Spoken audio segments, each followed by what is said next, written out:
There will now be an opportunity for silent prayer or meditation. Order.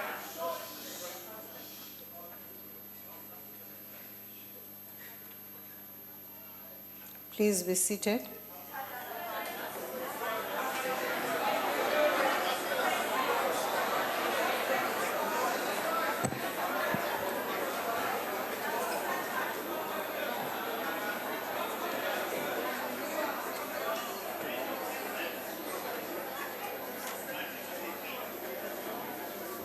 Order. Honorable members, the only item on today's order paper is questions addressed to the President. Members may press the talk button on their desks if they wish to ask a supplementary question. The first question has been asked by the Honorable P.T. Mandashe. The President.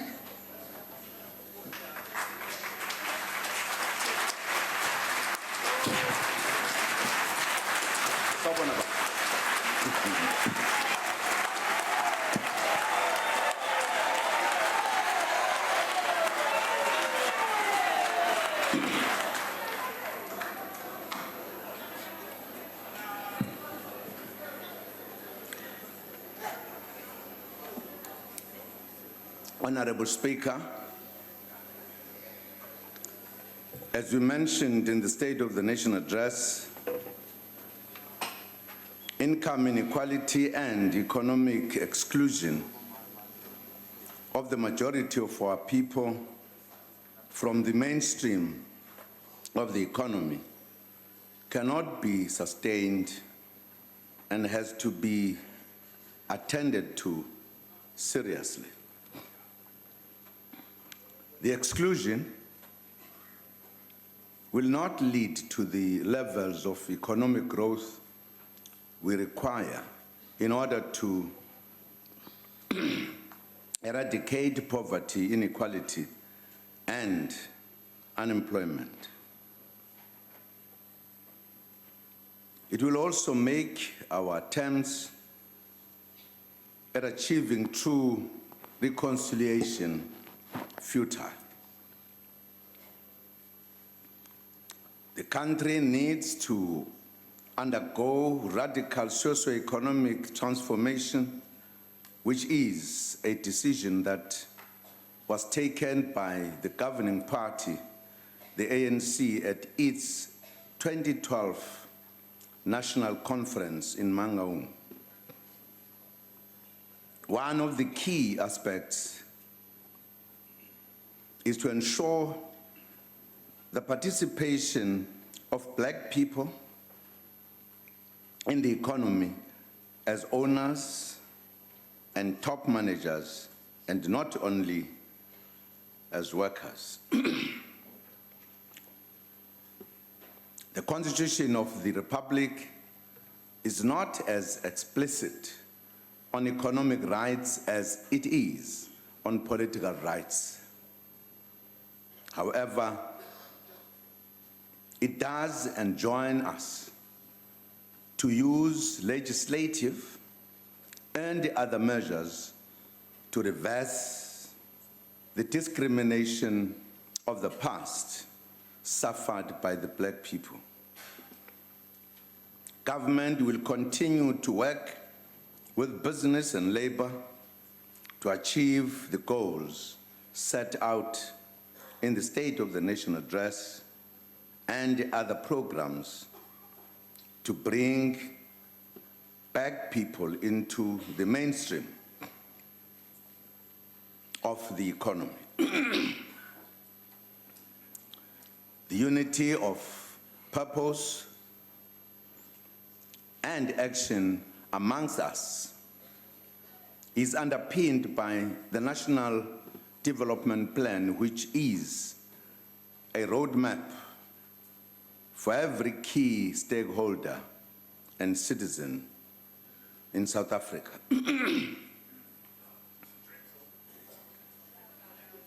Honorable Speaker, we are indeed pleased with the good working relations between government and the private sector. We have been building on an existing good history of working together. The NADLAC mechanism has proven to be an effective clearinghouse for policies and laws. In recent times, this mechanism has helped us to achieve agreement on the national minimum wage. We have also worked together successfully in times of crisis.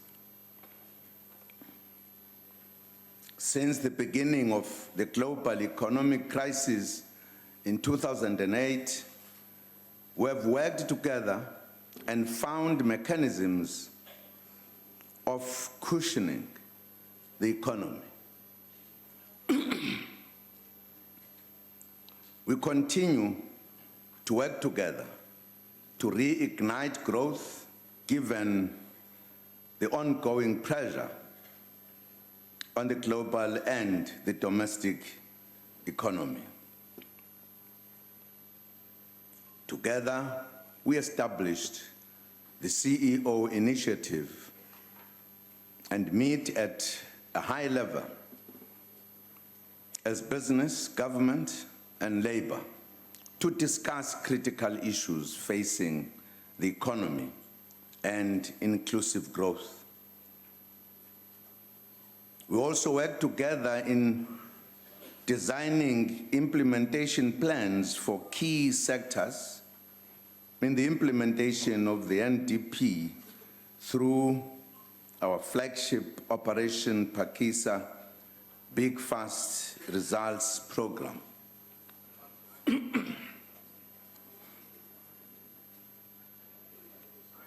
Experts from business, labor, government, academia, and professional organizations come together to develop implementation plans in this unique program.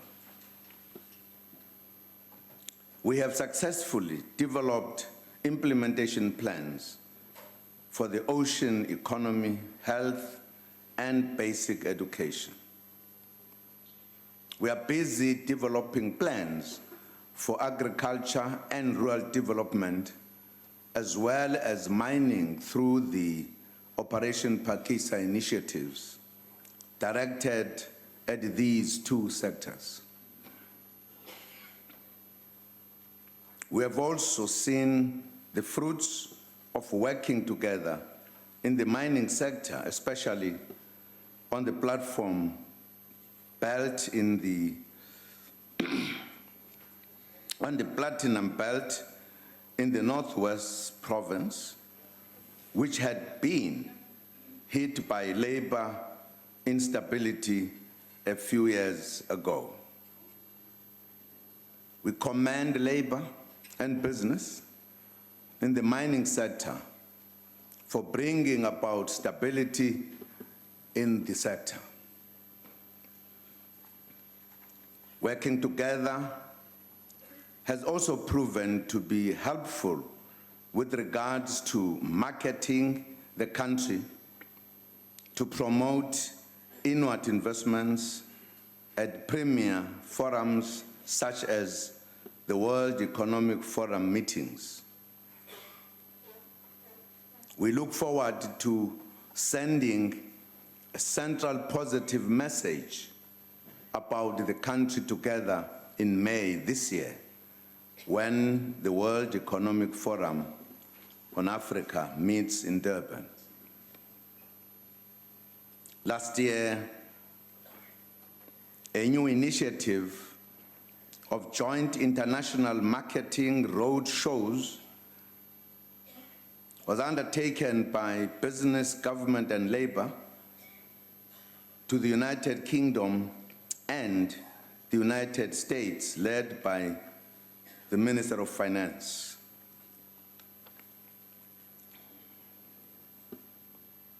Another roadshow is scheduled to be undertaken later this month. We also value the inputs we receive from business and labor in engagements at key forums such as BRICS and the G20. With unity in action between business and labor, government and civil society, we will make progress in addressing economic and social exclusion in our country and achieve the meaningful transformation that is required. I thank you, Honorable Speaker. The Honorable Madashe. Thank you, Speaker. Thank you, President. But I want to understand, President, whether business and labor have shown any degree of commitment in addressing the triple challenges of our country this time around, because in 2002, they went to a socio-economic transformation summit, and we hope this time around it won't be a summit, but there will be a sort of enforcement and implementation program. I thank you, President. The Honorable the President. Thank you, Madam Speaker. As I've indicated, the activities that have taken place so far between government and business, including labor and civil society, I think have given an indication that we are working together. We are firstly accepting that the country, like all other countries during the economic meltdown, face challenges, and what are the things we can do together to ensure that we are able, firstly, to cushion our economy, and secondly, to invest wisely to areas which will help us grow our economy, but also create jobs. So yes, there are some evidence that have shown that working together has indeed given some successes in the economic area where we've been working together. And I think that kind of unity of these sectors in the country certainly is the only thing we can do to ensure that we are able to defend our economy, but also to work together to grow our economy. Thank you, Madam Speaker. The Honorable Shengwa. Ngiyathokoza Somlomo Msholozi. You have spoken about radical economic transformation.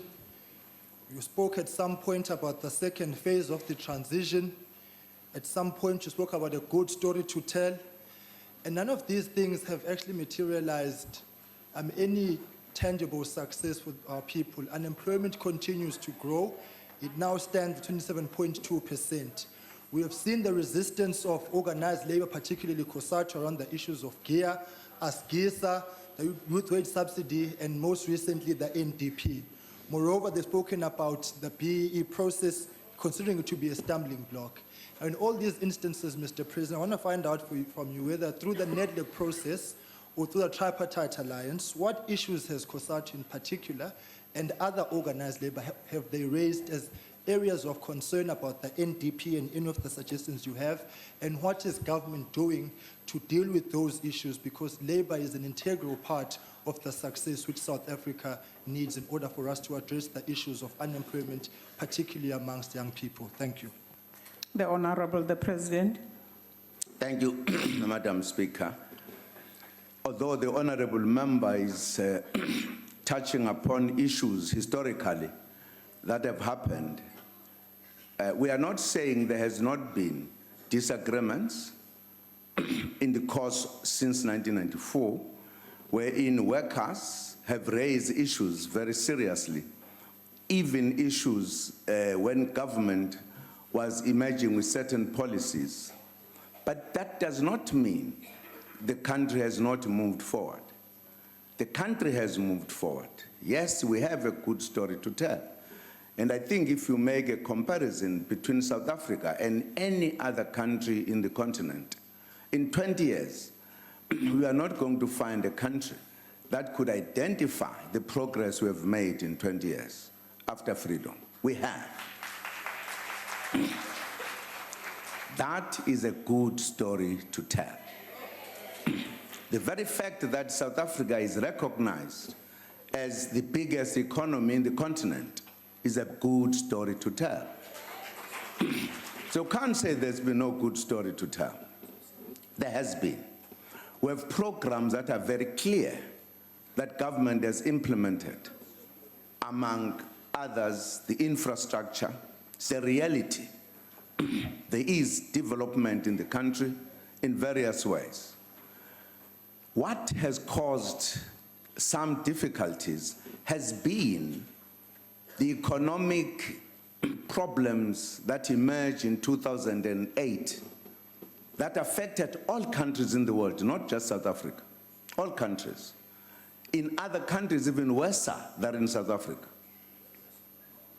But even if that was the case, we have made progress. The fact that today we can talk about unemployment, it does not mean in the figures you do not have employment that has been made by the program that the government has put forward. There is. What has been the difficulty has been the economic meltdown, because South Africa can't trade to itself. It has to trade with all other countries. And therefore, the story of South Africa is absolutely correct. We have introduced, for an example, Operation Pakisa, which has added impetus in the efforts that we are making to grow our economy. So it will be, if somebody said nothing has happened in this country, then it will be somebody who's not observing the activities of this country, or who is not living in South Africa. There are areas, for an example, since 1994, that you can agree that they have changed. But it's not enough, and that we agree. So, with our policies, with our programs, we believe we have made progress in the country under very difficult conditions. Thank you, Madam Speaker. The Honorable Sheikh Imam. Thank you, Honorable Speaker. Mr. President, thank you for those responses. Mr. President, in line with the inequality and your statements that radical economic transformation must take place, and it must take place as soon as possible. Mr. President, we find, and I'm going to give you an example, under 20% of blacks hold managerial positions in the country today. If you take the Western Cape, which has over 50% of a colored community, over 50% of the female colored community, under 3% hold managerial positions. Now, Mr. President, this is the colonialist and imperialist way of protecting their territory. And you would have heard recently that even the Premier Helen Zille is now defending colonialism.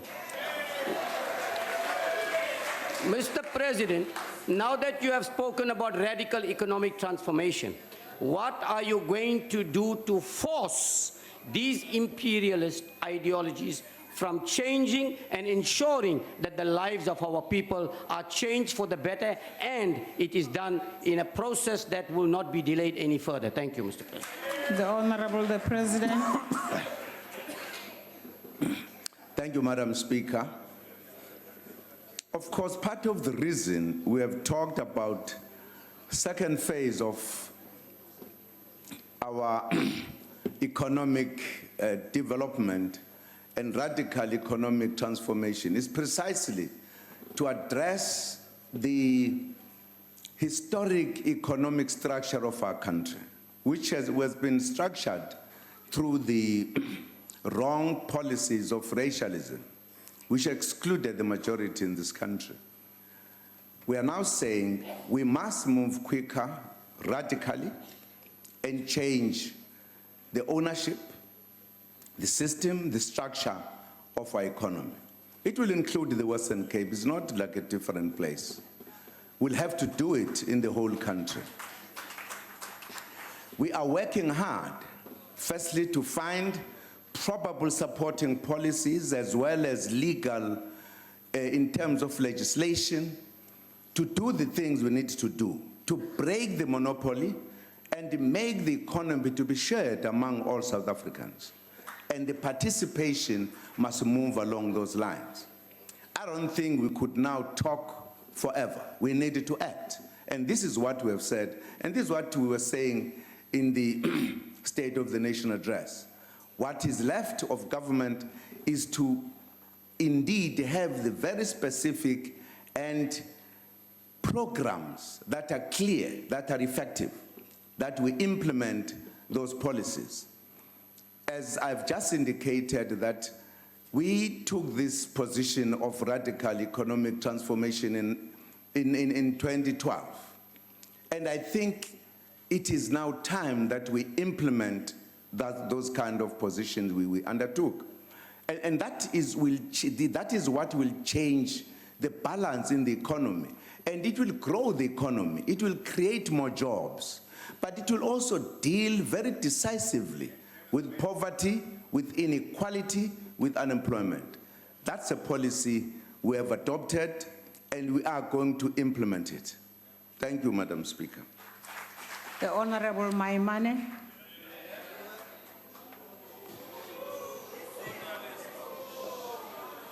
Ngiyabonga Mongameli. The crucial issue is that at the recent NEDLAC summit, an accord was signed which commits business, labor to work in a way that enhances cohesion.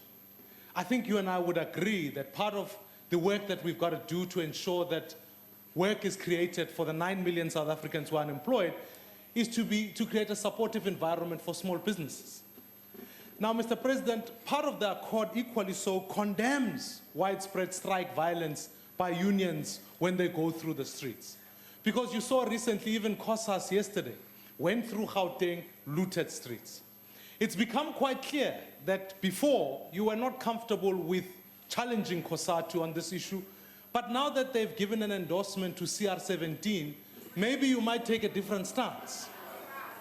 So what I'm wanting to understand is what deliberate actions, Mr. President, are you going to take to ensure that a union such as COSATU, in fact, complies with the accord when they go through the streets, that when there's protest actions, there's violence, there's looting, and ultimately destruction of public property. If there are students, there's action. I want to know what action are you going to take against unions who march in that manner. Thank you very much. The Honorable the President. Thank you, Madam Speaker. Firstly, COSATU has signed the accord. They're part of it. And I'm sure they will be part of the spirit to implement it. COSATU represents the interests of the workers, and it defends the workers. It has a very specific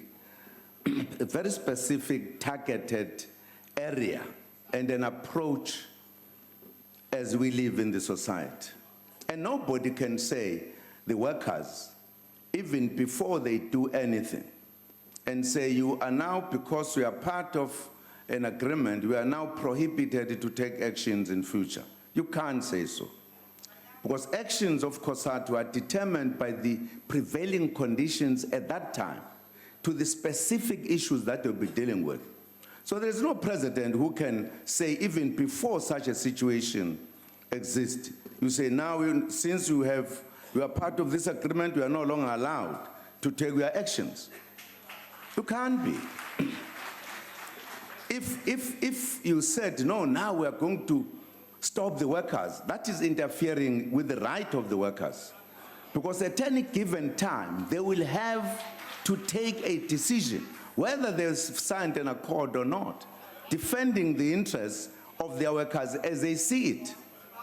So that is what is going to happen. What is important is that the engagement with the workers, including COSATU workers, to interact to negotiate has produced an agreement that everybody is happy about, including the workers. And that's what we must hail, that's what we must be happy about. That's what we must say then, how do we implement this? How do we go forward to ensure that in our country you don't have the problem that will undermine this agreement? You will agree that in the recent period, the strikes have not been so many and they've not been so violent. It is because there's been an engagement of all the stakeholders. And I think we are all adhering, we are all accepting the fact that the economy needs us to work together. And COSATU is part of that. So we cannot predetermine what COSATU will do if there was a problem that faced them and give the answer now to say if they did this, this is what we'll do. I think it will be going out of our area of responsibility. We are waiting to see that you are all implementing the agreement. That is what we are working for. Thank you, Madam Speaker. We now come to question number 2, which has been asked by the Honorable, the Leader of the Opposition. The Honorable, the President.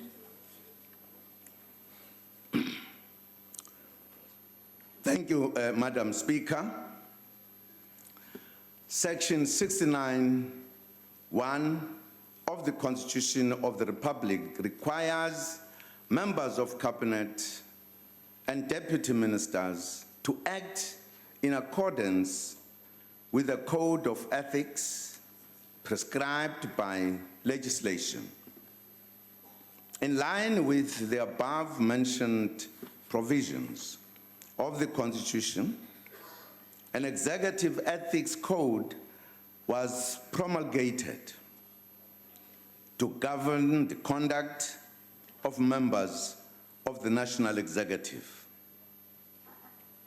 The members are briefed on the said code on their assumption of office, adding to the oath of office that they all take when they are sworn into office. From time to time, members of the executive are reminded of their responsibilities in this regard at various cabinet level platforms. Thank you, Madam Speaker. The Honorable, the Leader of the Opposition. Mr. President, South Africa finds itself in a crisis. 17 million South Africans are sitting at home now wondering if whether their social grants are going to be paid. The question speaks about accountability, and it's what I want to talk about. Because, in fact, the Constitutional Court said for almost 3 years that Minister Batabile Dlamini has defied the court. In fact, Chief Justice Mogoeng yesterday, without precluding the judgment, said she is incompetent, was the words he used. Now, Mr. President, she's ignored several legal warnings. She's clearly putting 17 million South Africans' lives at risk. Now, I think you've issued the statement to say grants will be paid on the 1st of April. That's not the question. My question I want to know is whether or not if somebody can bring South Africa to such a situation and ignore the Constitutional Court and act as a minister and evade all accountability, do you not believe, along with the call that COSATU has made, you defended them now, COSATU has called for her to be removed. South Africans are calling for her to be removed. I'm certainly one of those saying she must be removed. Do you not believe it's time for you to act and remove Minister Batabile Dlamini from cabinet to safeguard South Africa? Order. The Honorable, the President. Well, thank you. Thank you, Madam Speaker. I thought the date that we are talking about has not arrived. The 1st of April. Now, this is another kind of democracy. That if you suspect that somebody is going to fail or make a mistake, you must punish that person before it happens. It's a funny democracy. It's one thing if people raise the issue that, look, we are likely to get into trouble because we suspect that things might not be done, etc. But to act as if the first has come and pensioners' grants have not been given and therefore you must take action. I'm saying it's a funny democracy that says punish a person before they commit a mistake. I've never understood.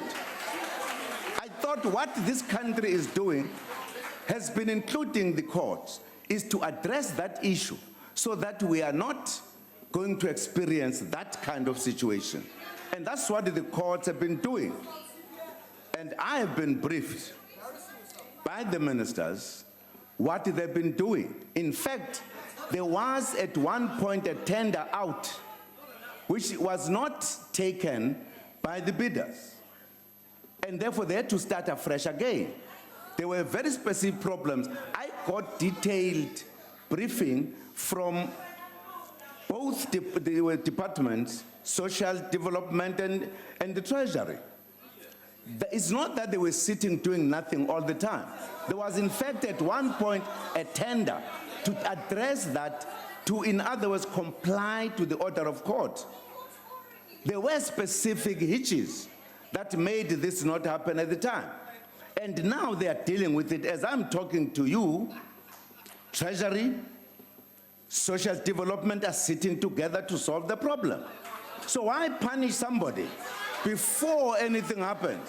It's a funny democracy, funny legal system that a person before committing a crime must then be charged and be punished. You are a Democrat. I thought you stick to democracy and the rule of law. The rule of law does not say you punish a person because you suspect that the person is going to commit a crime. That's not the rule of law. It's almost like the law of the jungle. I get on to you as soon as I think you are almost, I suspect you are about to commit a crime. Then you are punished. No, sir. I disagree, honorable member. There's no crisis. Thank you, Madam Speaker. The Honorable Nkomo. Thank you very much, Madam Speaker. Can we have some order? Thank you very much, Madam Speaker. The President of the Republic of South Africa, according to the Constitution, is required to uphold, defend and respect the Constitution, and as his core responsibility, shall with dignity provide executive leadership in the interest of national unity. How and when does the President evaluate the ministers he has appointed to head the various ministries? When are the results of these evaluations made public? In particular, the results of the evaluations of Minister Dlamini and Mutambi, given their recent appalling and blatant disregard of the values of the Constitution, of the oath of office they undertook in relation to SASA and SABC debacle respectively. I thank you. The Honorable, the President. Thank you, Honorable Speaker. Firstly, I've just answered the question. Sorry, Madam Speaker, I've got a bit of a flu. Honorable members must not say ukuthi ngiyayiqhenya. Lo ngikhwehlelele eceleni, nginomkhuhlane. I've just raised the issue on the Minister Dlamini. To say Minister Dlamini, the issue that is being discussed is that we all believe 1st of April might be a difficulty. It has not happened. How do you evaluate something that has not happened? And evaluate it. It has not happened, and you evaluate a person, you then condemn or whatever you want to do. And the matter has not happened. I think think it's an impossible demand. As you say, if you talk about evaluation, you evaluate something that has happened. So why should I? The first has not happened, and the minister and his colleagues, we even have a committee, they are working on that matter to happen as expected. That people get their monies. So why do you evaluate beforehand? I don't understand. If your debate was saying, please ensure that it happens on that day, that will be a point on the spot. To say, President, are you going to make sure it happens? To say, punish somebody before. That's the point I was making to the honorable member here. Equally, with Minister Mtambi, there has been a report, as far as I know, and I think she has said she's taking the report to review. We don't know what to be the final outcome. Why do you then take action to a minister who's still looking at what she would not perhaps agree with? That's demanding too much of the president. Once we do so, we are going to say this president is a dictator. He just decides even if there are no facts. Because what is it that you are going to evaluate when the matter is being undertaken to other levels of legal looking at it or examination? So I don't understand, why do you think this president must then evaluate? As soon as there is a pity-pity, then you evaluate. Evaluate is pity-pity. It can't be. Thank you, Madam Speaker. The Honorable Mnguni. The Honorable Mnguni. Thank you very much, Honorable Speaker, and thank you to the Honorable President for the absolute clarity. I would like to, noting the response, check if His Excellency the President has had the members of the National Executive sign any performance contract with performance audits undertaken from time to time, and whether accordingly the President has regularly checked on the performance using such tools. I thank you, Honorable Speaker. The Honorable the President. Thank you, Madam Speaker. Yes, the members of the executive signed agreements with the President of performance, and there are regular reports on those performance that the executive, the cabinet meets to receive from ministers to see what progress is being made. There's always clear reports where there is more progress, where there is lesser progress, and where perhaps progress is not. And then that is discussed by the cabinet. In addition to that, the president and the deputy president, from time to time, we meet individual departments to do the evaluation.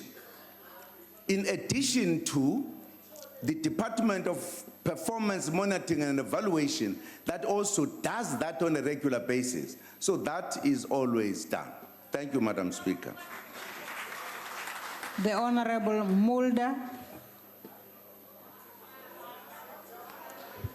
Honorable President, when you started to answer the question, you referred to the Constitution and you referred to Section 69, but it's Section 96. Now, with all due respect, Mr. President, it's not a funny democracy. The answer is a bit funny, with all due respect. You see, Mr. President, the problem is this. You say there's no problem. You said that abroad as well, there's no problem. The question being asked to you is, what are you doing as the head of the executive to make sure that your ministers are accountable? That's the question. Now, the problem is this. You say there's no problem because nothing has happened. Your own party issued a statement this morning to say we urgently need to find out how did this happen? How did we get into this crisis that the Constitutional Court now has to express itself? The Chief Justice yesterday basically said the minister is incompetent. So the point is, Mr. President, with all due respect, those allowances may be paid on the 1st of April, but currently there's a crisis. Your own party admits that in a statement. The issue is in front of the Constitutional Court, and the President says there's no problem and you cannot act at this stage. Mr. President, maybe you should not be advised by some of your ministers. That's the problem. The Honorable, the President. Thank you, Madam Speaker. Well, as an opposition member, he must stand up and say something, even if we have answered the question. It's absolutely not correct that we said there is no problem. We said the 1st of April has not come. And we said, even now as I speak, the Social Development Department and Treasury are meeting to solve the problem that they are faced with of ensuring that on the 1st, people receive their money. I didn't say there is no problem in that sense. All I said is that the 1st of April has not arrived. Whatever we say, you can't say people have not been paid because the date has not arrived. That's the point I was making. And people are working to make sure that on the 1st, the beneficiaries will receive their benefits. That's what I'm saying. Only after the 1st, you can say to me, why are you not taking action to this minister? He has failed. You can't say the minister has failed when the date which will demonstrate the failure or no failure has not come. It's a premature debate that we are engaging in. I'm very clear. Thank you, Madam Speaker. We now come to question number 3, asked by the Honorable Masango. The Honorable, the President. Thank you, Madam Speaker. President Nelson Mandela declared in December 1997 that we can never be free until Palestine is free. He stated, and I quote, "We know too well that our freedom is incomplete without the freedom of the Palestinians," unquote.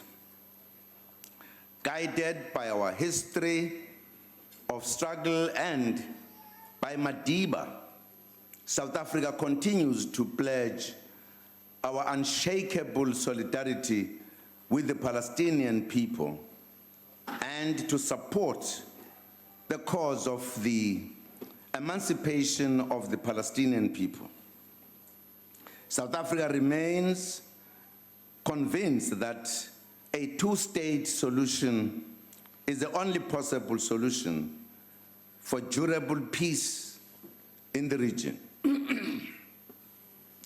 We reiterate that the expansion of Israeli settlements in Palestinian territories undermines global efforts aimed at realizing the two-state solution and the Oslo Accord.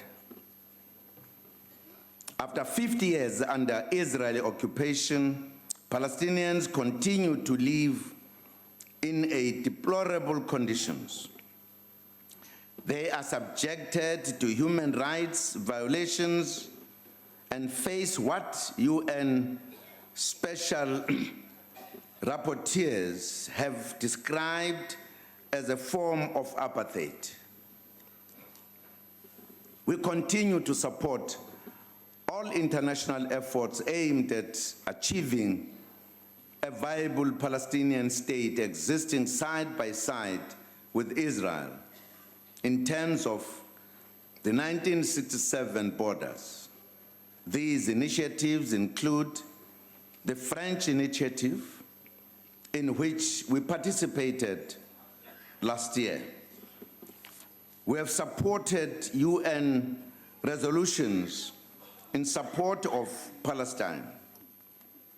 We also played a leading role in the attempts by Palestine to gain UN membership.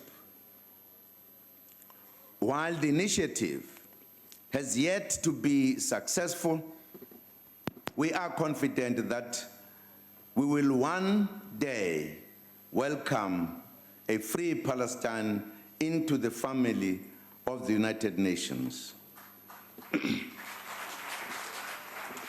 We will continue at every occasion, whether bilateral or multilateral, to champion the cause of the Palestinian people.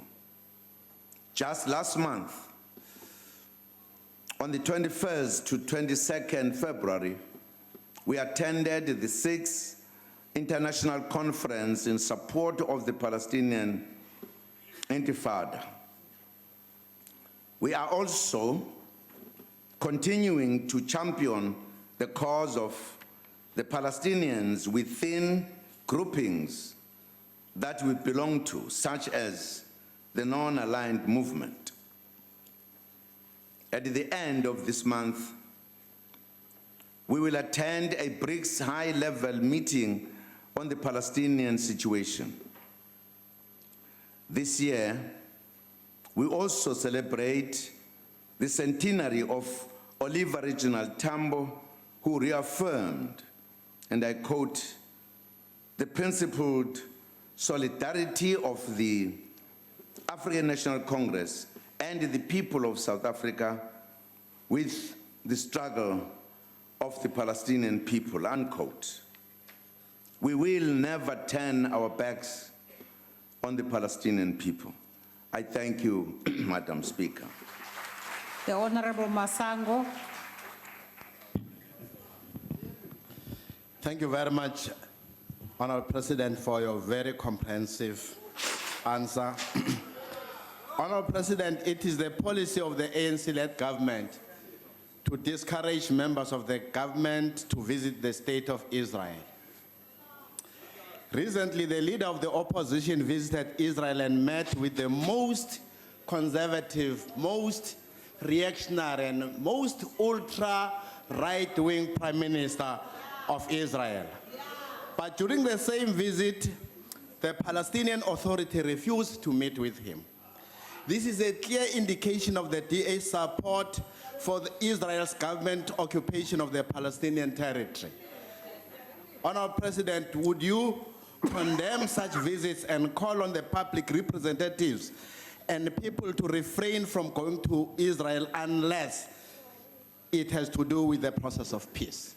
Thank you. The Honorable the President.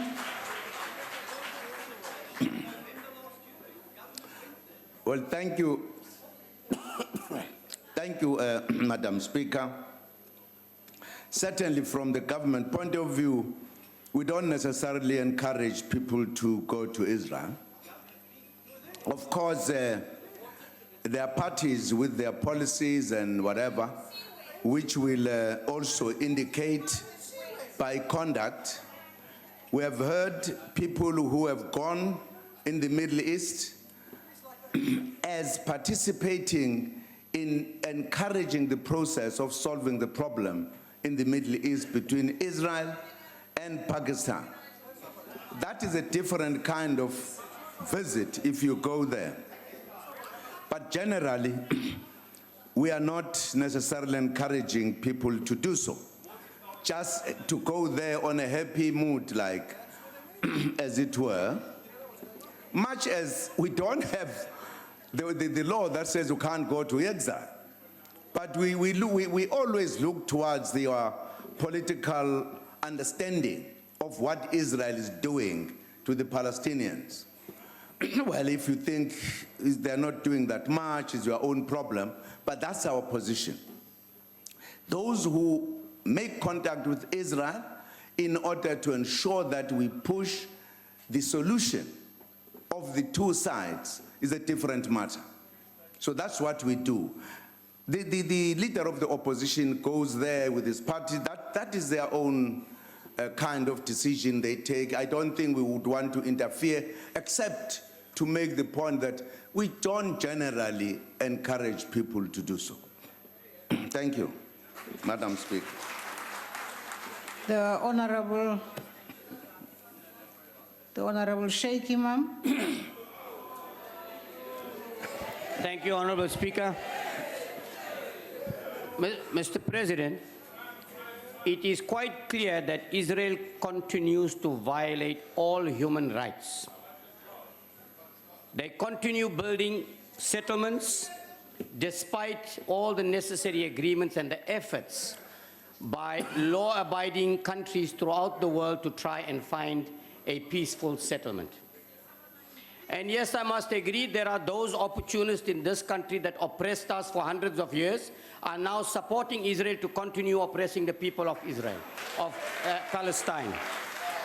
Now, Mr. President, this is aggravated by colonialist and imperialist countries that also seem to support this oppression of our people. And it appears it's all about resources, to get control of oil, to get control of minerals, which is what they are doing throughout the world. What is South Africa, Mr. President, going to do, or can we do, to influence or to get people at the table from all different walks of life, different parts of the world, to come together and see exactly what the people of Palestine are going through, what they are really entitled to, so that we could find a peaceful settlement, so that these people can at least have that dignity. Otherwise, Mr. President, our people are continuing to die in Palestine mercilessly at the hands of these oppressors, day in and day out. Thank you, Mr. President. The Honorable President. Thank you, Madam Speaker. Yes, I agree with the honorable member that Israel has violated the international laws in the manner in which they handle Palestinians. That is a well-known fact. But I think organizations have met to discuss this issue. Whether in the United Nations, there is no international forum that this matter is not discussed. And it is being condemned by many countries. As I talked about, the non-aligned movement, for an example, is one of the organizations that talks about this, the AU, even the United Nations itself. South Africa is part of those forums. Last year, I paid a visit in the Middle East. I visited in a reasonably short space of time 4 countries. And one of the issues in the agenda that was there was Israel.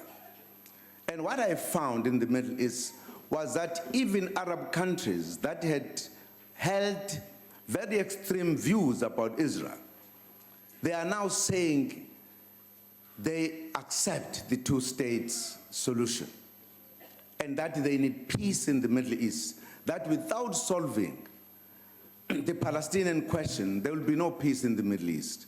So it seems generally the broader global community is agreeing that what has been put as the solution in Israel, Palestinians, is what everybody accepts. The problem has been those countries that hold the final say, who have not been able to exercise their authority to ensure that this is indeed undertaken. So we are part of the forces globally that are persuading both Israel as well as other countries that let us resolve this matter. And we will continue to do so as a country. Thank you, Madam Speaker. The Honorable Reverend Mishwe.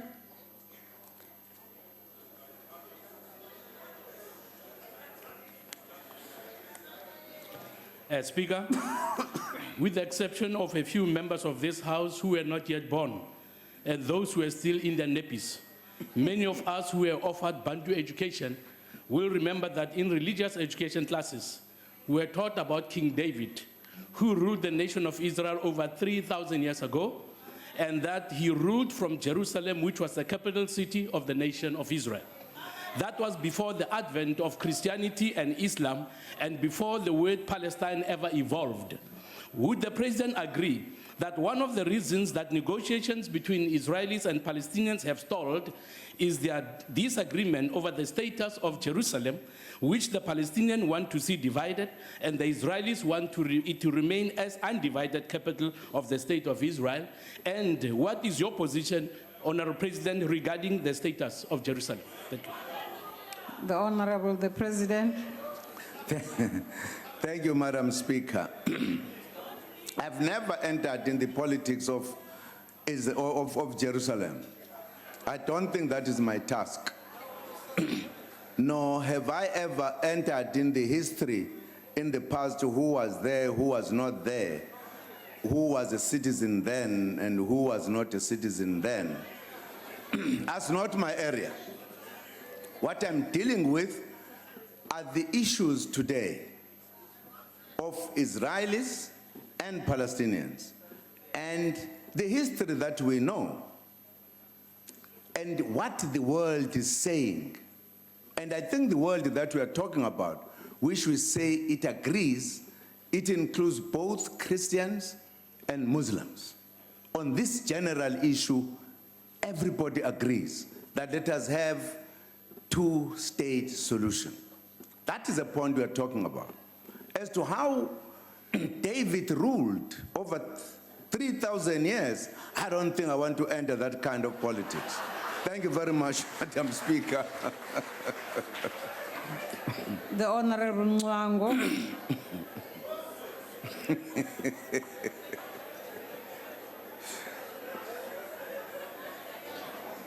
Honorable Speaker, Mhlonishwa Umsholozi, arising from your response, Your Excellency, I would like to know whether South Africa supports the Paris Initiative by the French President to resuscitate negotiations between Israel and Palestine to implement the two-state solution as the only viable and peaceful option to resolve that impasse in Israel and Palestine. Thank you. The Honorable the President. Thank you, Madam Speaker. Yes, as I was giving the answers on the very same issue, I did indicate that we participated in the Paris Initiative. Any initiative that is directed towards solving the Palestinian question, particularly on the accepted principles by the globe, we support. We work with those to find a solution. Thank you, Madam Speaker. Honorable members, we now move to question number 4. And I'd like to point out to honorable members that part of this question touches on an area that has already been dealt with in question number 2. However, we entertain it because B of this question is a new question. This question has been raised by the Honorable van der Merwe, and I ask the Honorable President to please address the question.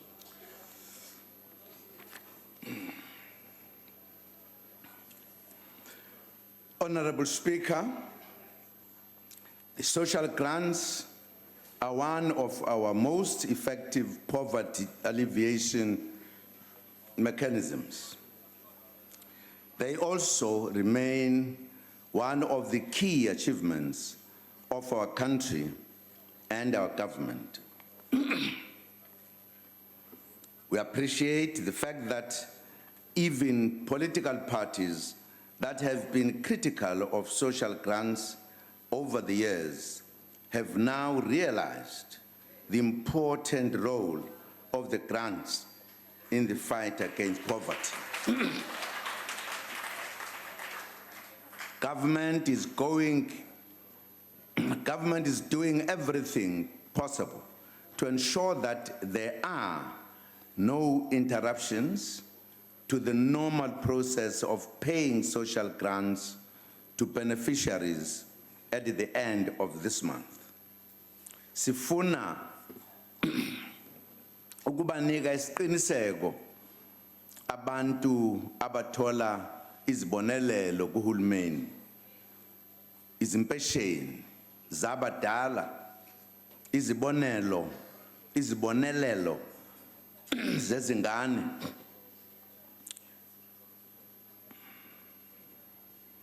kanye nabakhubazekileyo ukuthi senza konke okusemandleni ukuze kungabikho ukuphazamiseka kwalomsebenzi. Bazoyithola imali yabo ekupheleni kwenyanga ogogo nomkhulu izingane nabakhubazekileyo. The solution, lessons will be learned from the current unfortunate episode to ensure that there is no recurrence.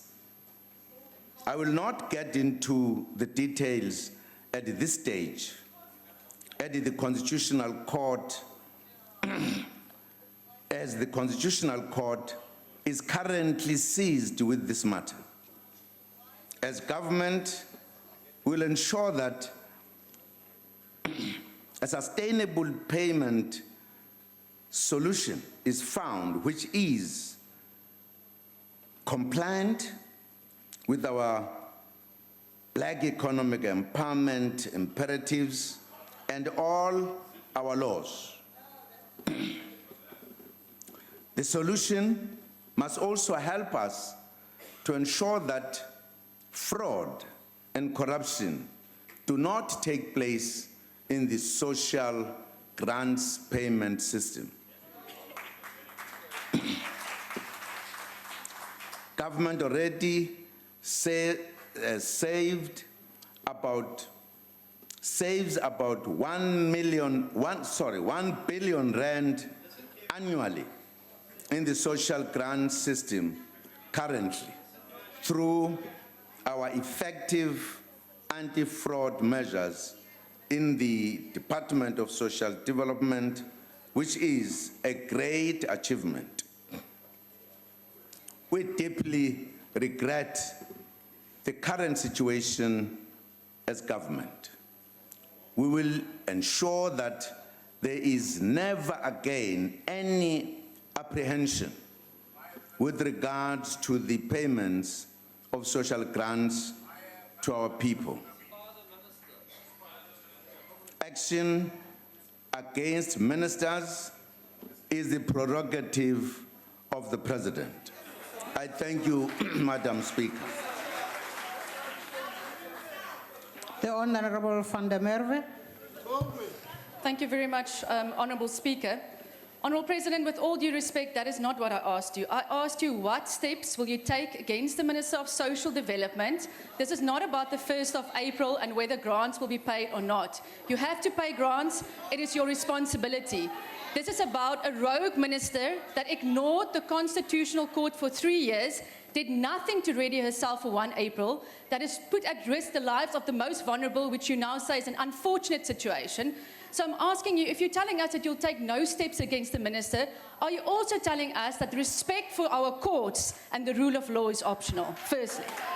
Secondly, Honourable President, I forewarned you about this crisis exactly a year ago in this House when I asked you to please establish a commission of inquiry to look into CPS, Net1 and SASA and the illegal deductions coming off grant recipients' accounts. And you said to me, and this is your response, you said, and I quote, "I'm saying that I do not see right now, given the reports before me, why we should form a commission."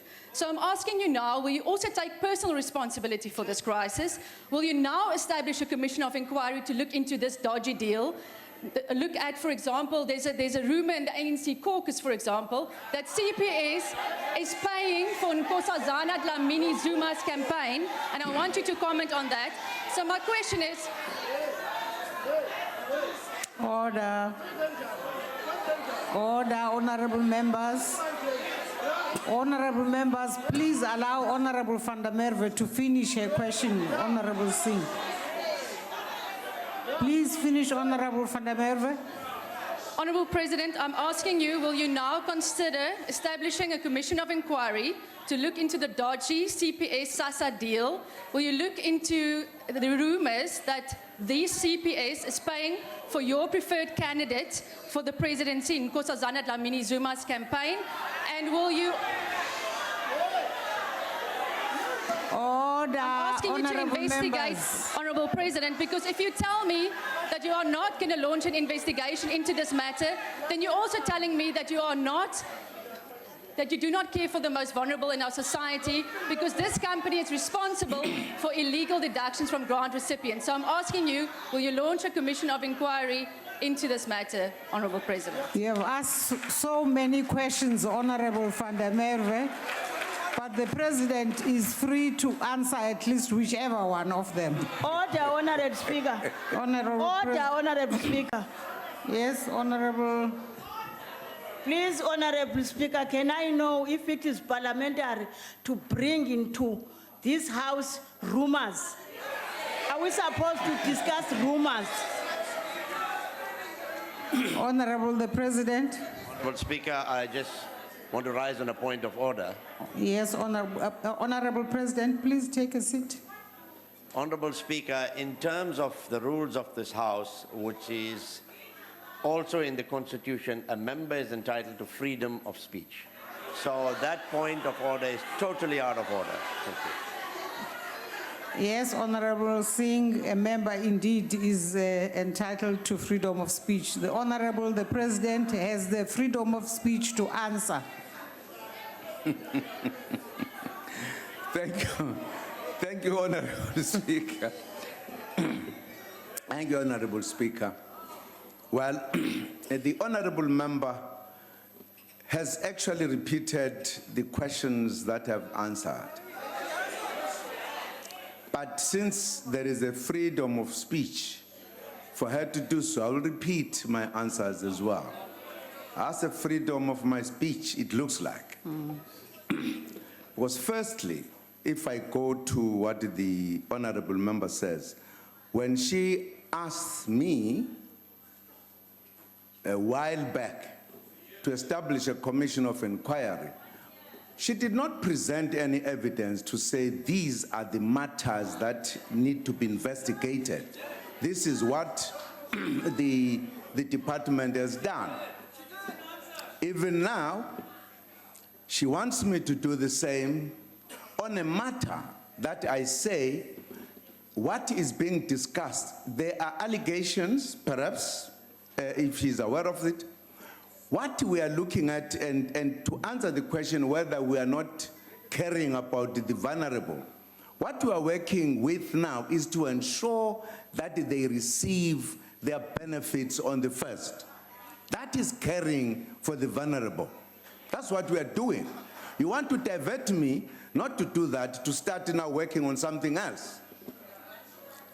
I think the Honourable Member has a right to present her case, if she has a case to present, and make the proposal that we should evaluate and see what we can do.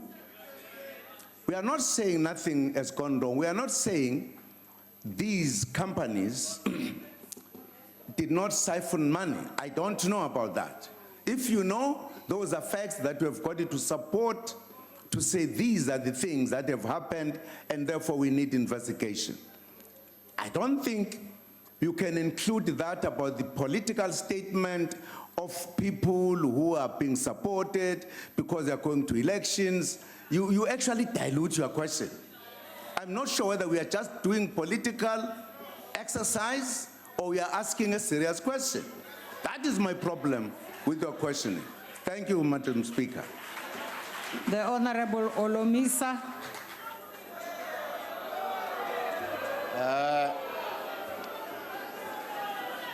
Mhlali ngaphambili Mongameli namalungu abekekileyo alendlu yowiso-mthetho. Make si-evaluate lena nxamalala seyenzekile. Abantu abadala bayakhala bathi imali yabo ididaktiwe iya ko-airtime. Ngenyanga kuyabonakala njengoba simamele napha ecourt uba R500 million yonke itsalwa kwaba mama kule sibanika yona singurhulumente neparlamente. Ndiphakamela ke mna ke Nxamalala ukukucebisa uwayeke lamankenjana akho angxolayo.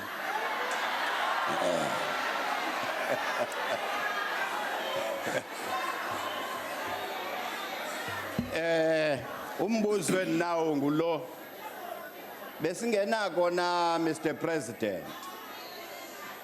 Ukuthi uke ningurhulumente ni applyele phaye court okokuba ngaba ezimali zithe zadeductwa ngendlela engeyiyo sele ne constitutional court itele contract irongo azinawuqokelelwa na ni applyele into ba nifuna order kubuyiselwe ezamali zalamaxhegwazana zitsalelwe i-airtime or electricity kufanele ba ke ngoku ndiyibe ngesilungu ndithi ndizowuvala.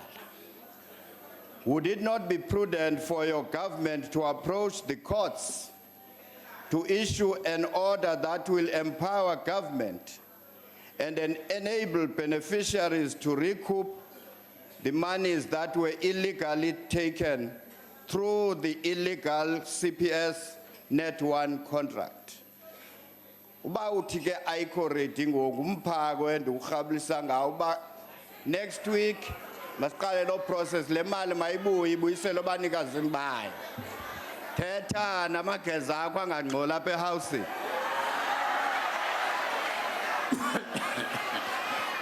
The Honorable, the President. Thank you. Thank you, Madam Speaker. Ndiyakuva lilungu elihloniphekileyo.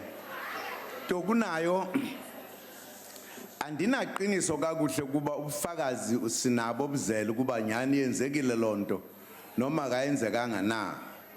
Ngale kwentetho nje ezizithethwayo. Hayi sorry tata. Tatu Olomisa hlala phansi.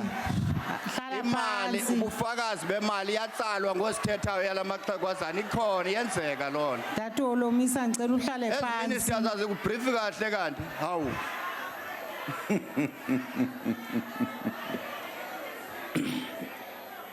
Honorable President, please proceed. Benzama nokho ndabona ba nokho ungxamile umhlekazi. Kuba ndithi xa ndizasuka ndenza into mandithole kalokho into ebambekayo into ezithethekayo ukuthi kunemali insalo andiyani ukuthi insalo kuyiphi bank insalwa ngubani bekutheni xa ndingalandeli izinto ezithethwayo nje ngawonke amaxesha kube sakuthiwe hey abantu bantshontsha imali kunabantu ababathanda kune corruption seninganjalo ndithi ake sifuna kuba iphile corruption ndifuna mina undixelela uba nansi into yenzeke apha xa unobuqiniso baloko okanye xa unobunyani baloko undinikeze kaloko ndazi ukuthi xa ndithi ndithatha amanyathelo ndiwathathela lento into endingayifuniyo ukuthatha intetho nje ezizela apha emoyeni ndizenze into ndibe ndingenabuqiniso baloko ndibe ndingani uba xa ndiphenya ndizophenya phi awuzenzi ngisho labantu okuthiwa abantu abathi xa bebona into bazokusebenzela ukuba nansiya iphaya xa ungafuni uyithetha apha eningini xa uyazi kalokhu lonto ndizokwazi ukusuka niqonde ngqondo bamba umuntu ngoku xa uthi nje kuthi uyansalwa nje nangoku silapha nje iyansalwa uyibona njani ula ukuthi iyansalwa impunge mosilela uthi silanje iyansalwa insalwaphi mhlekazi ngawuphendula umbuzo ayizusandawo into ukhanyela imali yabantu abadala itsaliwe net papers karhulumente zitsho zithi itsaliwe le mali why uphika le cabinet uyicherishayo Tatu Olomisa ngicela uhlale phansi. ananyani mali. Speaker. Honourable Speaker. Honourable Speaker. Iva mhlekazi akuyona icabinet manisale wena othandi othi insaliwe imali ndifuna apha ku andifuni kubantu abanye bakhombe amatyala emacaleni uthi yansalwa nangoku insalwaphi ngubani kanjani xelela mna msukuthi iyathethwa nje itsalwa ngo-CPS imali yabantu abadala uyayazi le nto ndithetha ngayo ndenza into okundixelela uyiletha nangu CPS wenze lento apha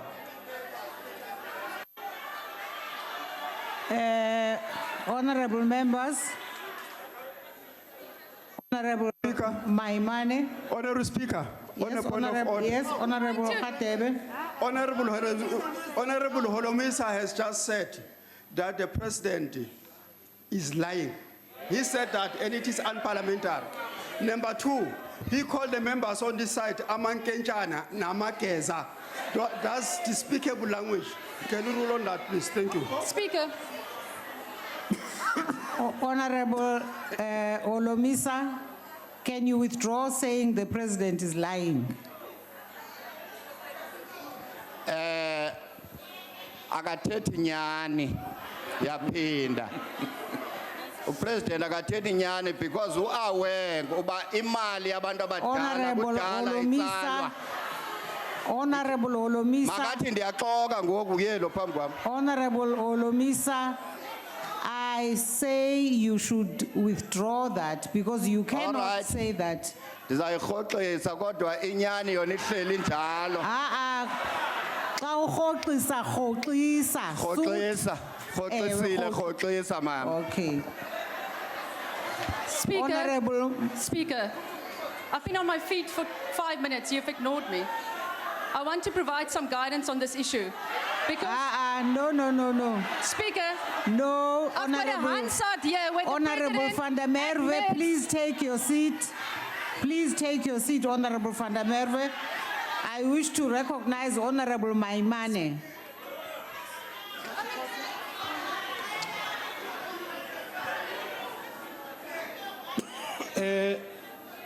Mongamel, you've come to this house to talk about funny democracy when we've asked you to take action.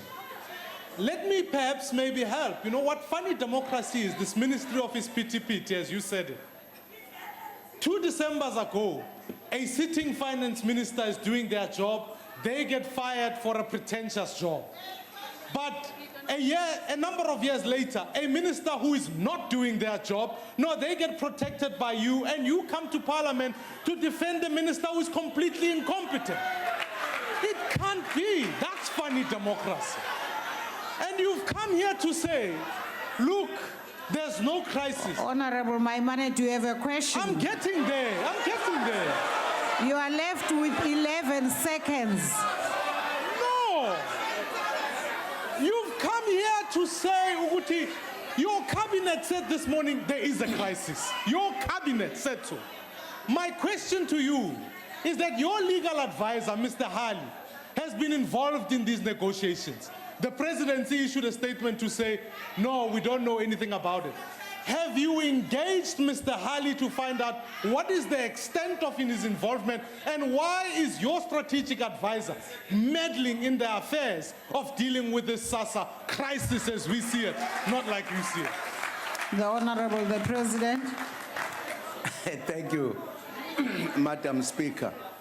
I'm not sure whether the honorable member wants me to follow individuals, whatever they do. I don't know. Now, if you expect me to answer questions on behalf of other people, simply because I know those people, that you are actually demanding an impossible thing. And secondly, you are talking about a finance minister who was removed without doing anything. You don't know the reasons. Presidents, when they take decisions, they don't publicize the decision, why they take the decision about anything. No. Honorable members, you surprise me because now you are shouting instead of listening to an answer. Please proceed, Honorable President. No. All I'm saying, I cannot answer the question about why Mr. Hali, how Mr. Hali went there.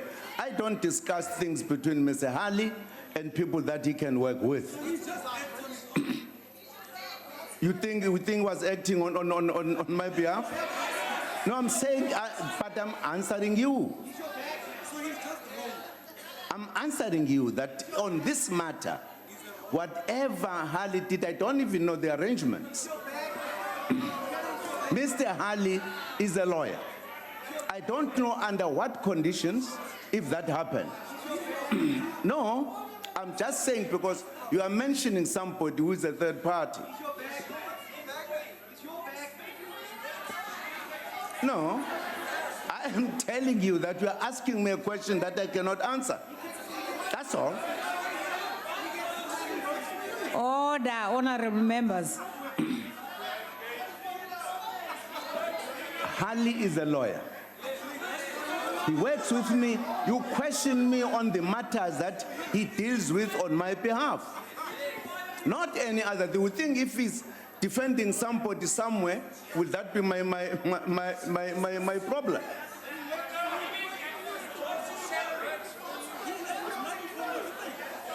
But he is a practicing lawyer. He runs a firm. Harley runs a legal firm.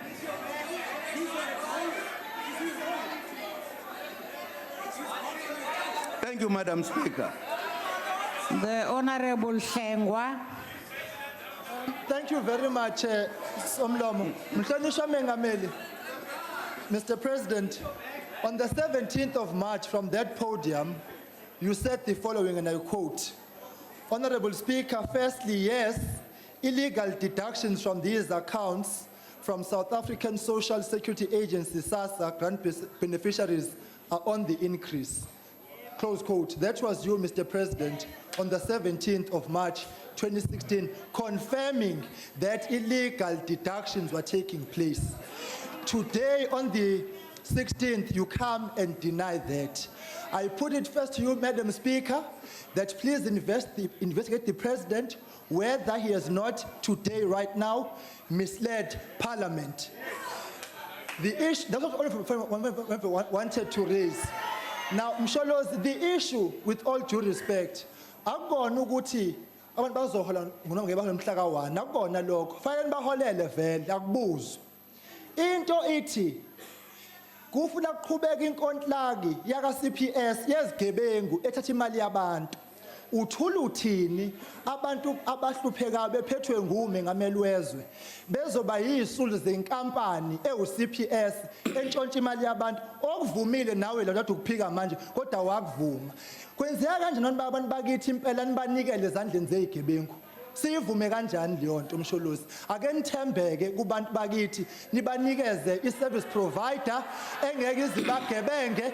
Why is the post office being nudged out when it is an entity which can do the job? But Madam Speaker, I request you to investigate the President's utterances. The Honorable the President. Thank you, Madam Speaker. Okokuqala bengiphendula ilungu elihloniphekileyo elithi licela ukuthi ngiyophenya kulabantu okuthiwa balokhuza imali. Ngithi uma ethi angiyophenya kanginikeza ubufakazi obuqotho obuqonde ngqo. Ileyo nto engishilo. So that ngikwazi not inkulumo general because nalokho engangikusho ngangikhuluma ngenkulumo general ukuthiwa bayayithatha imali labantu.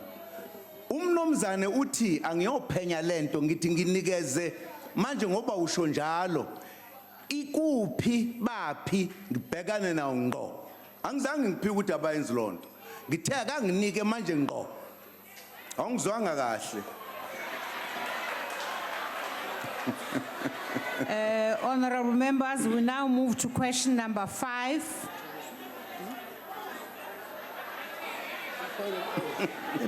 The Honorable Shenge.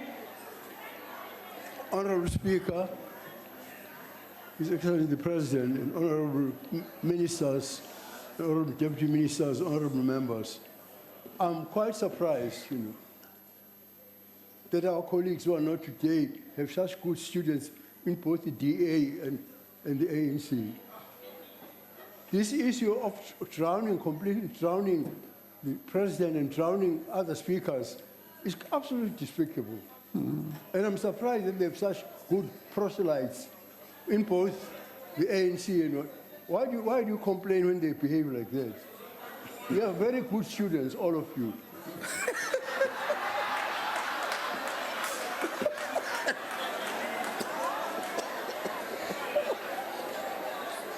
Honorable members, We now come to question number 5. And as we proceed with this question, let us not be the wrong students for the wrong lessons. This question was asked by the Honorable Mabika, the Honorable President. Thank you, Madam Speaker.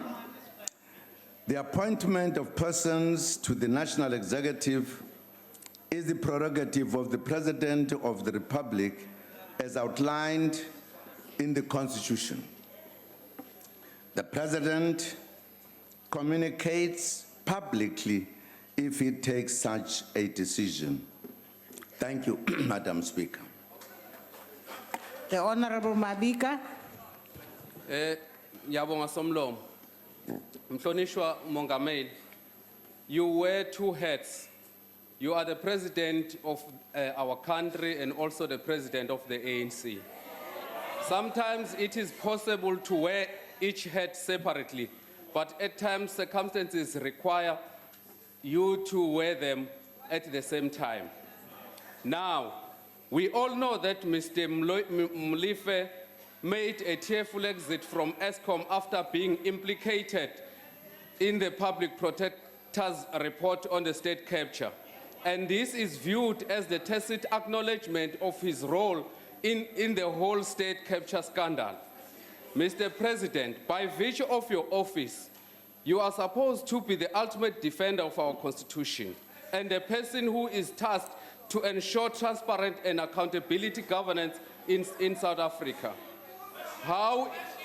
Yes, the question is to the President, not to the howlers. How is it that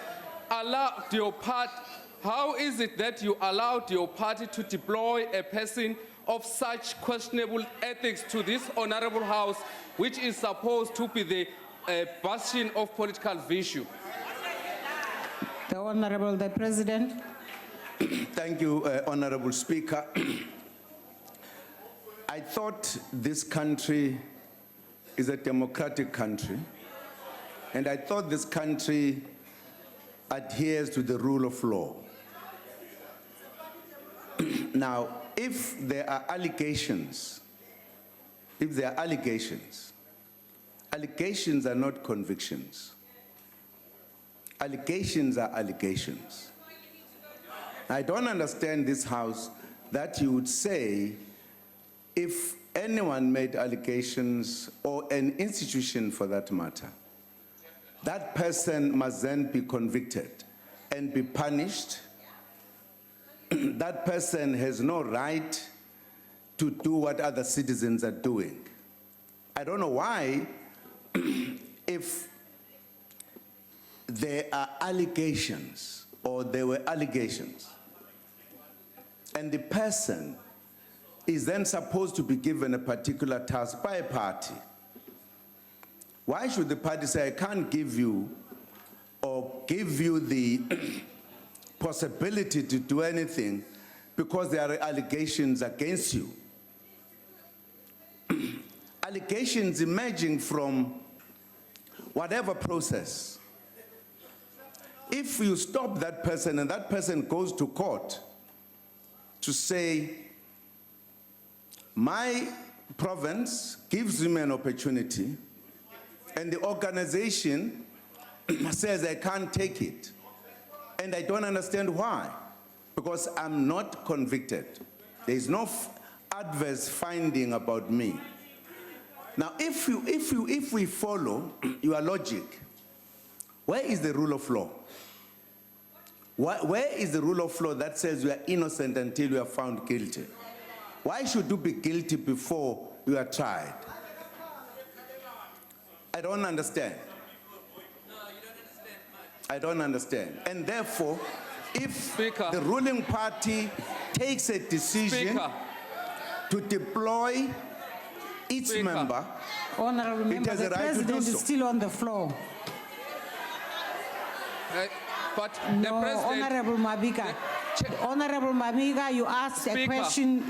The president is in the process of answering you. But in answering, Please take your seat.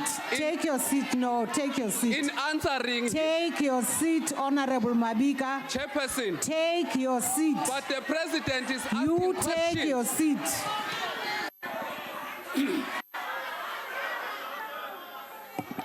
Honorable the President, please continue. I'd finished to answer the question. I'd said thank you, Speaker. The Honorable Maimane. You know, for once, I think we agree. Allegations are not convictions. Now, Mr. President, there seems to be a culture in South Africa where if you are politically connected, investigations don't take place against you. Now, let me give you a practical example. On Monday coming now, it will be 3 years. Honorable members, please let the Honorable Maimane ask his question. Yeah. Please proceed. It will be 3 years since I laid charges against you for corruption in the Nkandla Public Protector report, which there's been no investigation on that one. In November last year, I laid charges against Mr. Brian Molefe on the basis of the Public Protector report on the state of capture report. Now, I think we can both agree, in the interest of justice, if a citizen lays charges against someone, they must be investigated. I am here to ask you, as a sitting president who wants justice to work, whether you would support a view that the criminal charges I laid against Mr. Molefe must be investigated. Do you have a question? On the basis. Actually, That's your the time has question. expired. The question is, should the criminal charges against Molefe be investigated in South Africa? Point of order. Okay. Point of order, Speaker. Aye. Point of order, Speaker. Point of Mr. order. Molefe must be investigated. I want to know if the president would support those criminal charges. Yes, Honorable Member, what's your point of order? He was also convicted as a drug lord. They found drugs in his house. No, If you have a charge, don't No, lay a Honorable charge. We'll Member. get back to that. I want to know the charges. You've against asked Mr. the Molefe question, and we've read yourself. it. Yeah. Should there be an investigation? Madam Speaker.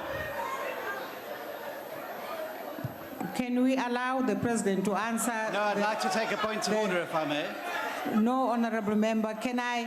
I would like first to of take all- a point of order, if I may, in terms of the No, rules. no. I will. Thank you. No, I want to hear the earlier point of order over there. Honorable Member, what's your point of order? Point of order in terms of Rule 89. The matter, regarding Honorable Molefe, the member is referring to, has been taken on review. Therefore, in terms of the said rule, the matter is sub judice.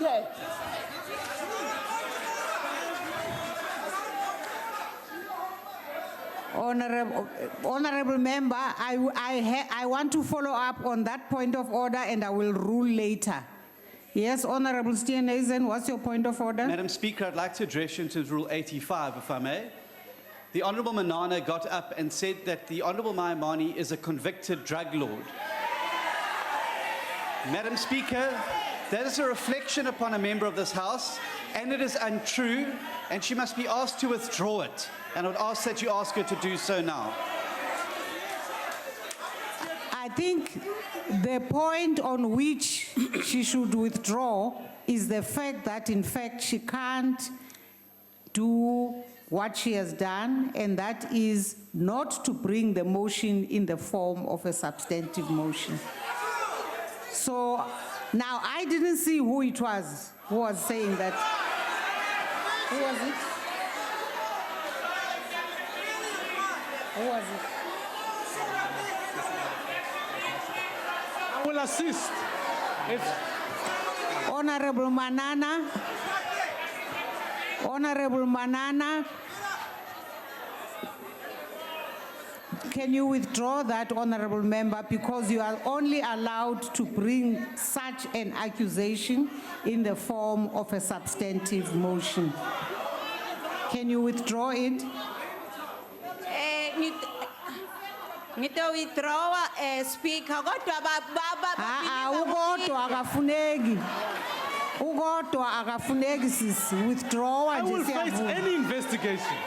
Let her lay the charge. I'm asking the president if he'll support an investigation into Okay, Mr. Molefe. thank you very much for withdrawing. Can we now allow the Honorable, the President, to answer the question raised by the Honorable Maimane? Thank you, Madam Speaker. And of course, Honorable Maimane has laid charges. I don't think it is for me to say whether charges must be investigated or not. That is the job of to those to whom you laid charges. Those are the ones. I can't make an assessment and determination. I can't.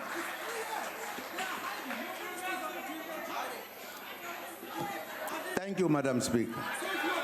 Honorable Singh. Not my call. It's not my call. No. Connected to, I'm not connected. Honorable Maimane and the Honorable the President and the dialogue. Can we allow Honorable Singh to ask his supplementary question? Honorable Singh? Thank you, Honorable Speaker. I trust the dialogue is now over. Honorable Speaker, there's no gotwa when somebody has to withdraw. They must withdraw. Yeah. But that's not my question. Honorable Speaker,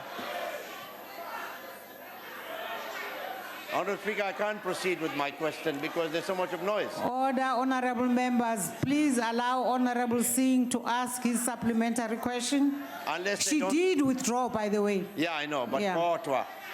After that, she did Okay, withdraw. Okay, thank you, thank you. Thank you, Honorable Speaker. Yes. Honorable Speaker, I think, firstly, we must say that we respect the constitutional right of the President to appoint members of the executive. That is not in question, so he's quite correct with his answer. But I want to remind the Honorable President, well, he's aware of this 355-page State of Capture report. We've heard this word being used earlier on, Mr. President, by you, that there's a funny democracy. On the 23rd of November, in a question that I asked you, follow-up question, you said this report has been dealt with in a very funny way, very funny in my view. Everything seems to be funny, but you said, and I quote, Mr. President, you said it affected you and many. And I agree that it would affect you and many. And you said there was no fairness at all. Now my question relates to the role of the Honorable Molefe when he was CEO of Eskom. There are a number of allegations made in this report. Now, Mr. President, Order, honorable members. Please allow Honorable Singh to finish. now, Mr.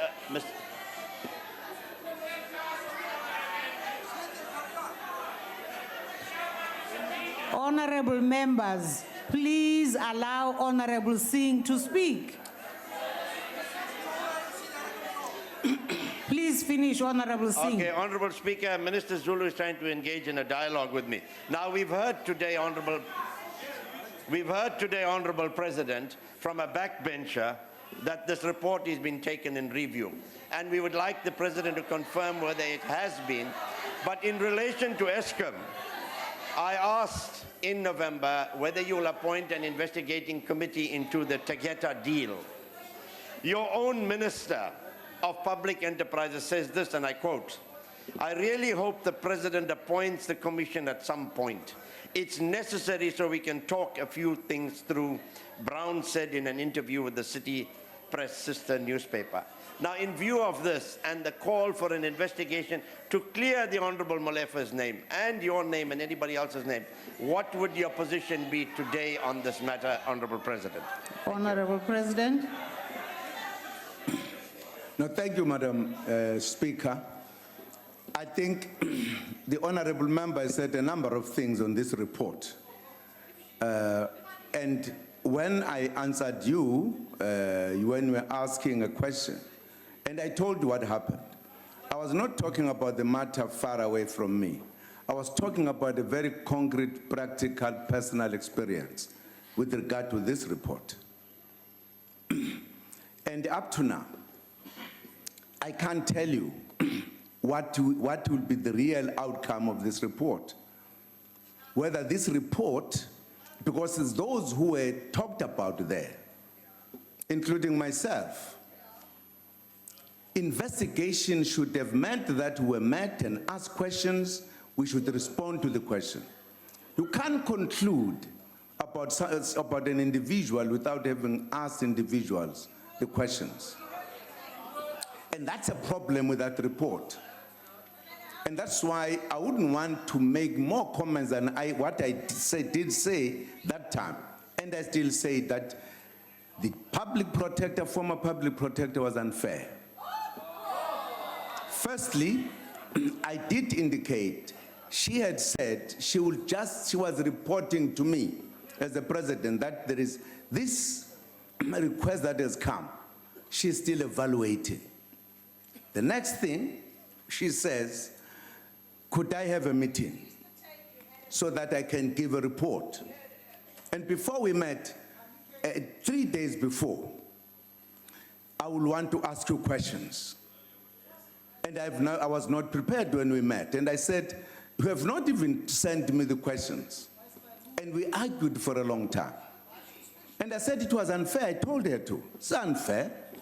If you want to ask me questions, you better give me a good chance so that I can answer the questions. And she made what you call it, the conclusions of the report. That's the point I was talking about. Now, I don't know how it treated Mr. Molefe, but insofar as I know my experience with the report, it was unfair the way the matter was handled on this report. Thank you, Madam Speaker. The Honorable Tawama.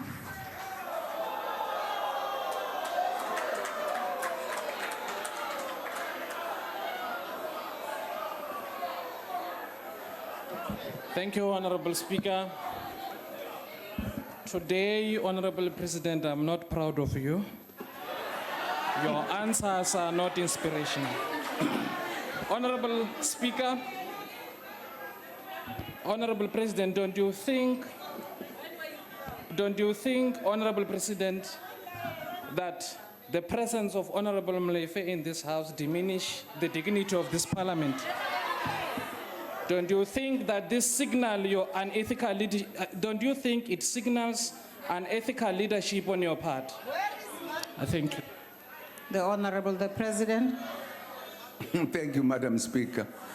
The presence of Mr. Molefe in this House does not diminish the dignity of this House. It doesn't in any way. Thank you, Madam Speaker. We now come to the last question, question number 6, asked by the Honorable Williams. The Honorable the President. Thank you, Madam Speaker. The National Infrastructure Program is making a positive and very concrete contribution to the economy, job creation, and transformation. Investment in infrastructure is important for a number of reasons. First, infrastructure development creates the economic platforms on which a modern economy rests through, for an example, the building of energy plants, port facilities, broadband systems, and water supplies to mines, farms, and industry, as well as households. New power plants generating close to 6,000 megawatts of energy have been completed. Second, infrastructure activities employ many thousands of people in construction activities. Currently, well over 200,000 jobs are tracked in the public infrastructure program. Third, infrastructure procurement stimulates industrial development when components are sourced from local manufacturers, whether cement or industrial components in power plants or buses used in the public transport systems. In the past 5 years, South Africa has developed the most advanced minibus taxi manufacturing capability on the continent. 56,000 new taxis have been assembled locally. Fourth, infrastructure expansion attracts private sector investment either directly in infrastructure such as through the renewable energy program or through investment in factories and mines that use energy or water. Over the next 3 years, we expect more than 900 billion rand to be invested in new infrastructure or in the maintenance of infrastructure. Economic modeling work done by government shows that without the additional investment in infrastructure, the economy would have gone into a recession in 2015. The infrastructure program also helps to transform the economy. An agreement was reached with the construction industry recently. This agreement will transform the sector, bringing in black investors and black-owned construction companies and improving the number of players and competitors in the sector. Thank you, Madam Speaker. The Honorable Williams. Thank you, Speaker. Thank you, Honourable President, for your answer. Mr. President, in light of the billions of rands that are being invested in the infrastructure program, what mechanisms have been put in place to ensure that the widest possible number of our people benefit from this spend and not just a privileged few? Thank you. The Honourable the President. Thank you, Madam Speaker. Well, a number of programs have been made to ensure that in the area that I've talked about, there is indeed economic activities, also introducing new players so that we could grow the economy. So I'm convinced that these efforts will certainly go somewhere in terms of ensuring that the economy grows and that jobs are created. Thank you, Madam Speaker. The Honourable Maimane.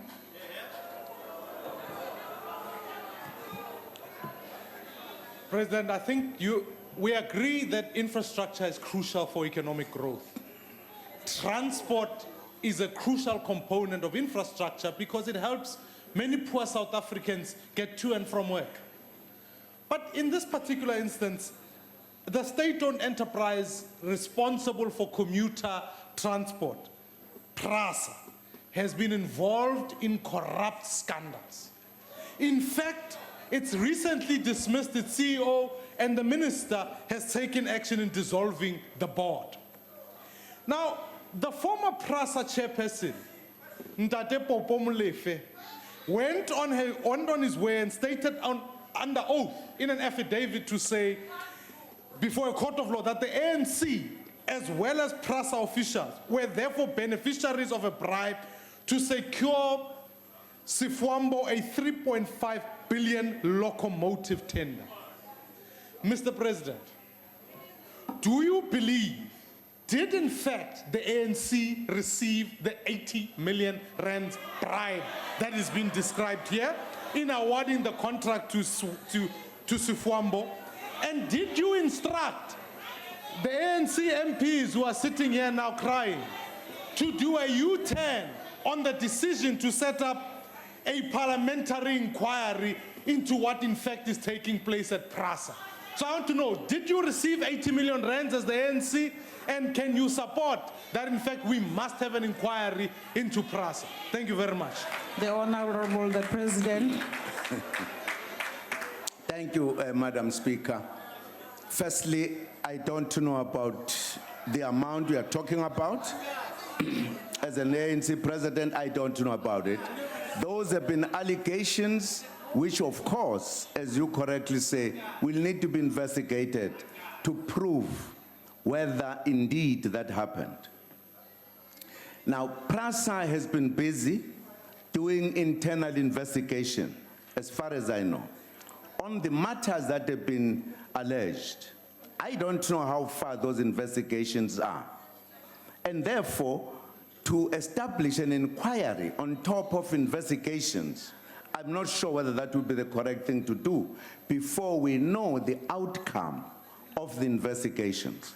Those investigations are ongoing. We will hear, once those investigations have been done, how far, if there will be a need for inquiry.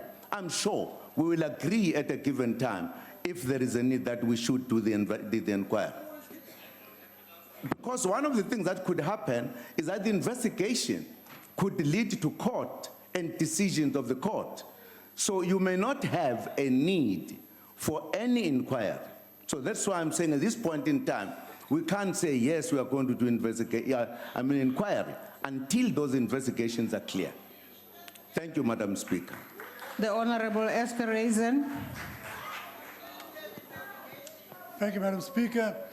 Mr. President, in some way, the continued slide of the South African economy can be attributed to the persistent and significant infrastructure constraints. But you and everyone else here only spoke about business. Mr. President, thousands of people who migrate from urban areas every month hoping for a better life and only the basic services.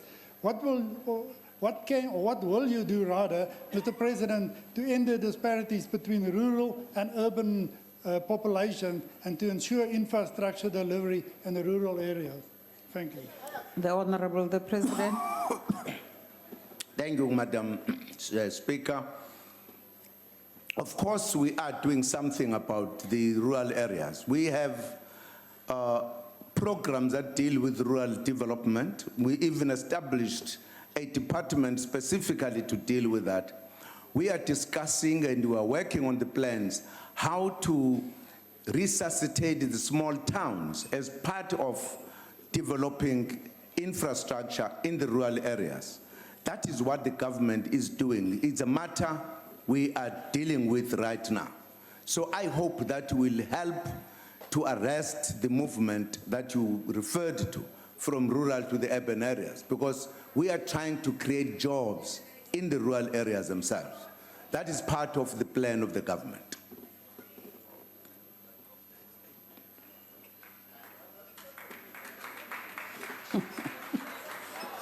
I'm waiting for the usual. Thank you, Madam Speaker. I can see the President has totally forgotten about me here behind. The Honorable Sheikh Imam.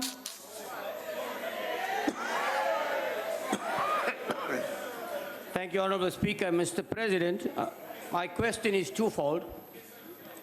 First of all, I like it when I hear people talk about that there should be investigations into corruption and that kind of thing.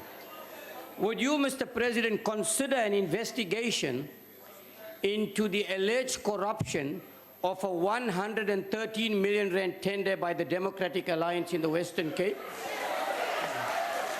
Would you, Mr. President, initiate an investigation into the corruption where the right-hand man of Premier Helen Zille awarded 70 million rand contracts to his wife and mother-in-law?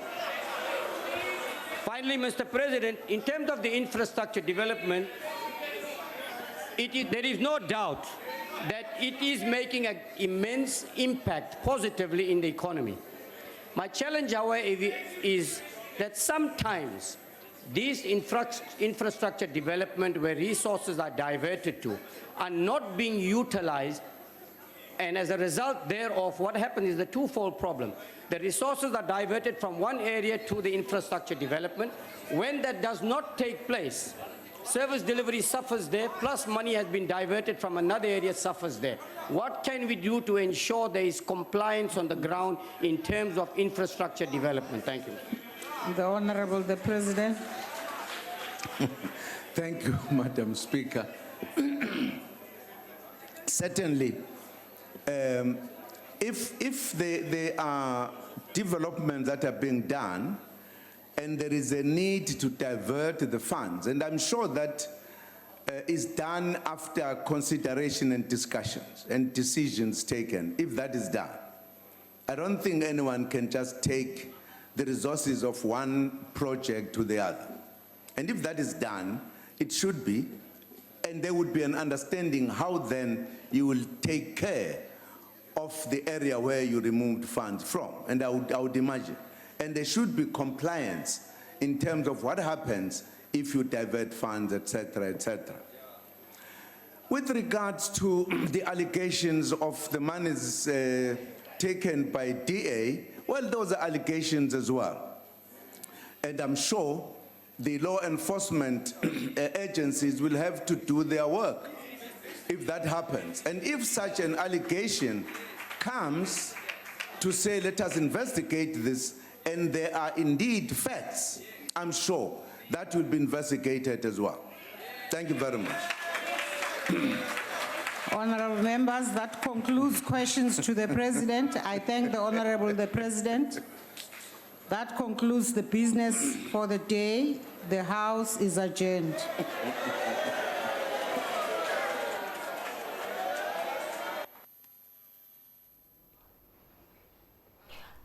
You're watching SABC News now. Those were live visuals out of Parliament this afternoon, where President Jacob Zuma has just finished answering oral questions in the National Assembly.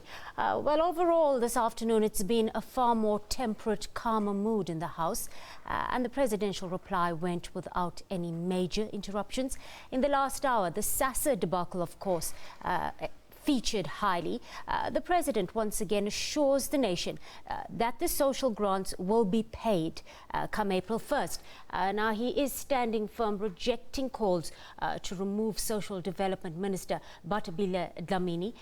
DA leader Musi Maimane there and other opposition MPs asked the President to give his opinion about the minister's violation of a constitutional court ruling back in 2014 that a service provider contract be replaced. The President did not address the question on the constitutional issue. Also coming up today was the DA's Helen Zilla's controversial tweet on social media on colonialism. Zuma told Parliament that radical economic transformation will deal decisively with what he calls the products of colonialism and apartheid. Well, on that note, let's take a short break. We'll be back with more news after this.